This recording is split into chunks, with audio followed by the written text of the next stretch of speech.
What's happening YouTube? It's your boy APN and we're back with a brand new Rubinum2 video.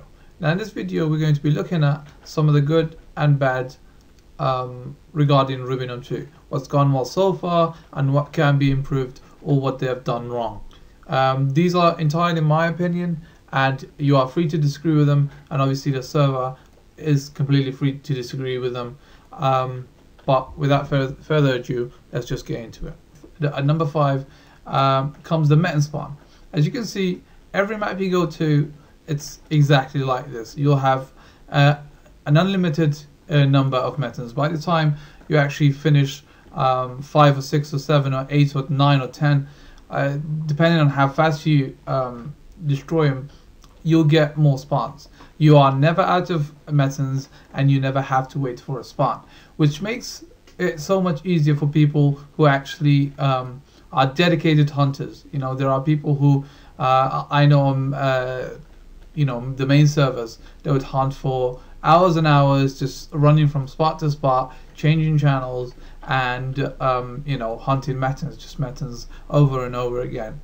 And it's actually makes it worth your while because of the number of items you can use. You can easily get your damage up to 12k. I mean, that's the max I've been able to get it up to. And with 12k you are able to destroy a Metin in 3 or 4 seconds, or even maybe faster. I don't know how strong one can get. At number 4 we have the Warp Ring, or also known as the Teleportation Ring.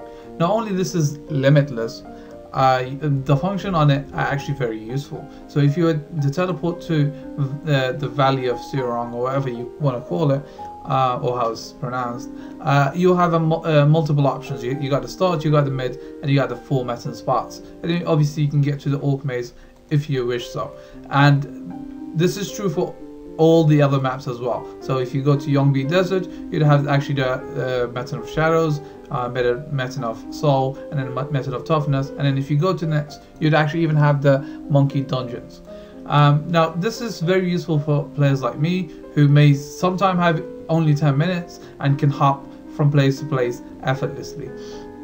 If I have only 10 minutes, I don't have time to run to a map or, you know, take my sweet time contemplating what I'm going to do. Instead, I'm just going to be teleporting, and that's the end of that.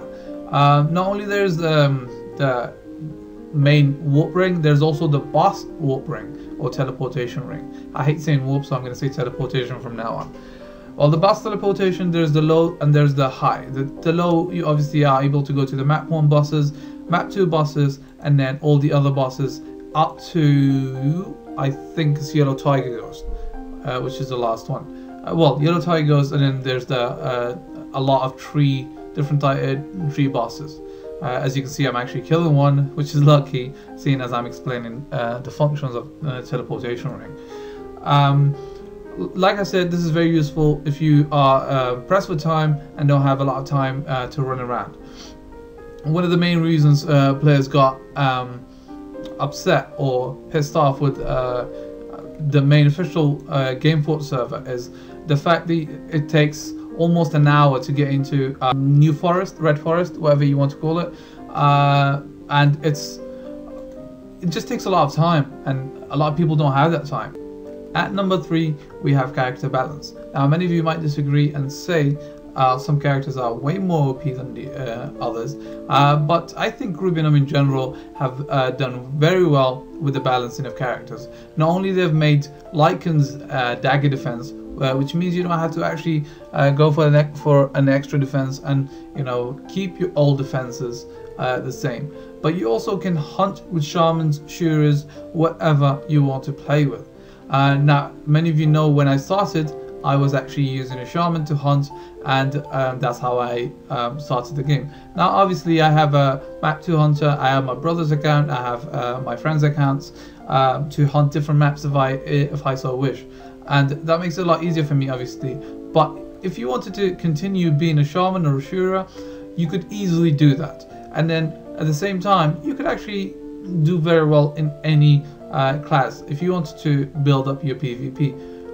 if you know what you're doing. I mean, you can't just put some random weird defenses or build up wrong items and have imperfect items and expect to do very well in the game. But if you know what you're doing, if you do your research, you can actually be successful with any character with little to no extra effort. And number 2, we actually have drop rates. Now the drop rate is normal, it's the same as any other server, but because there are so many different metas and bosses, the drop rate actually increases, if you know what I mean. Now you can go to any map and hunt, let's say 100 metas or 100 bosses, and you get a shit ton of items, shit ton of drops, and that obviously helps when you don't want to waste time running around looking for different metas or bosses. I mean, in map 2 alone, I can think of there's 2, 4, 6, 8. I think there's about 15 different bosses in map 2. Well, I say 14. I think there's 14 different bosses in map 2, which means you don't have to run about too much or wait for a boss to spawn. I mean, the spawn rates are way faster than normal server anyways, but you don't have to wait for the spawns.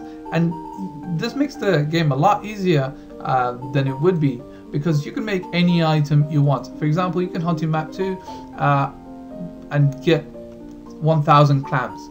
And once you got your 1,000 clams, you can open them and then have all kinds of pearls and then upgrade all of your items to what you need. Then you can go to Redwood and hunt a shitload of blacksmith handbooks and then just upgrade your items that way, you know, reducing your chances of fail, and not use blessing scrolls too much, because to be honest, I've never liked the use of blessing scrolls in this server. I always use either scroll of war, dragon scroll, or blacksmith handbook.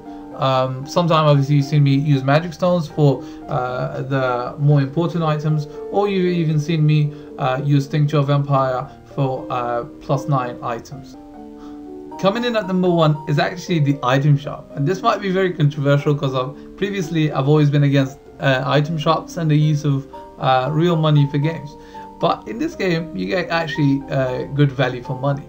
Now, these prices obviously are very reasonable, considering how much the coins are worth. So you can get 2,200 for 20 euros, which will obviously get you a mount and then some, or when weapon skins are around, you can actually get a weapon skin. Obviously there's not, the reason I like the item shop a lot is there isn't much in there, to be honest. My item shop is bugged, but most of the stuff that you get, the important stuff, let's say there's the pearls, there's the ice flame stones, and there's the flame stones, obviously those you can hunt anyway, so you don't really need to use item shop. And at the same time, like these, when they are actually out on mats, sometimes they go on the sale, 50% off or 60% off, and you are able to get, I think I made a mistake and bought my permanent hair for 2,200, but then next day it was 1,100, and I hunted my dragon coins from mission books anyways, which means it was free.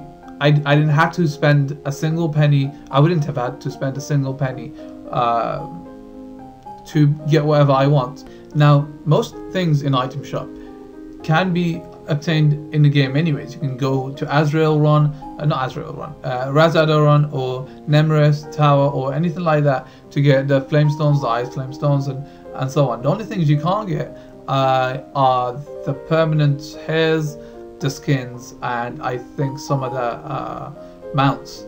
Now these stuff you can actually hunt for, so you can get, let's say, 1,000 mission books. I know that's a lot, but if you only get it for free, you have to do that. And with 1,000 mission books, it will cost you well, not much, or you can hunt them, and then I think you should get at least 1 voucher per 50.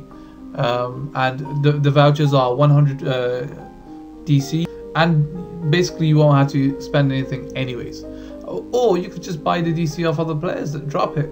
I know 100 vouchers actually go for 350 KK, which is trash money in this game, to be honest. You could get 350 KK just in one day's hunt. So things are a lot easier, which is why I like the item shop.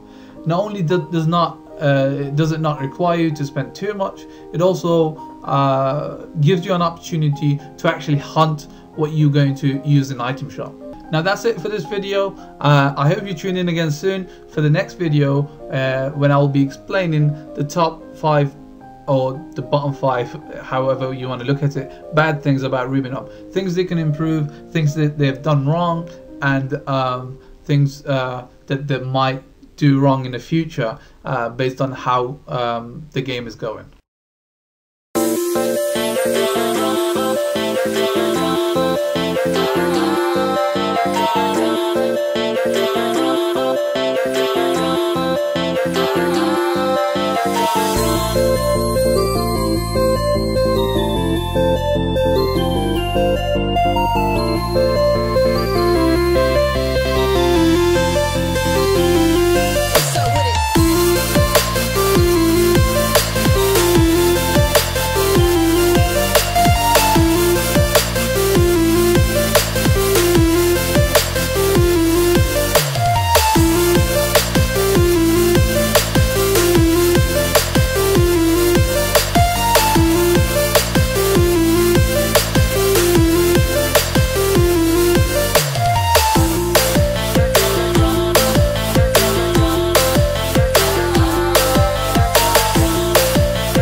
We'll be right back.